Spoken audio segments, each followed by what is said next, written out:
اسامه حسن كان لسه من يومين كان بيدعم لعيبه الزمالك وبيقول لك الزمالك هيكسب وعمال يمجد في اللعيبه. تعالوا بقى شوفوا النهارده بيقول ايه. لعيبه مستهتره. اول 10 دقايق انفرادين خلص الماتش.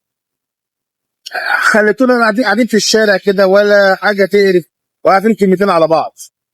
مدرب تغييراته متاخره قوي قوي قوي قوي قوي. انت مش شايف الضغط؟ انت جات لك فرصتين تخلص الماتش. لعيبه ما عندهاش دم.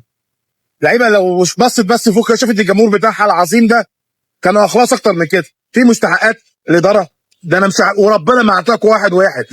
في لعيبه تاخدش فلوسها بقى اكتر من سنه، وانتوا فاكرين نفسكم يعني مستخبيين؟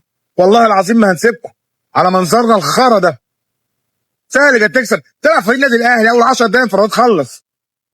انت الكوره في العرض حظنا وحش، حظنا وحش. قعدت اقول لك بقى الاهلي جامد ومش الاهلي ما عملش حاجه خالص ولا حاجه. صبحي طلعها صعبه، كوره في العارضه وانفرادين ديك انت. الكوره ثانيه خطيره اللي بالعرض بدل بيل اسمه ناصر يحطها جون، سابها يطلعها بالشكل. ايه استحواذ وهمي يعني.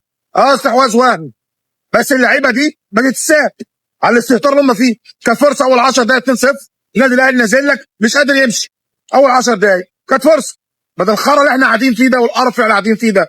وانتوا يا اداره استنوا من واحد واحد فيكم بقى عشان المستحقات اللعيبه وانتوا نازلين في الدوره. واحد واحد ده تكون قرف والله العظيم منكم لله.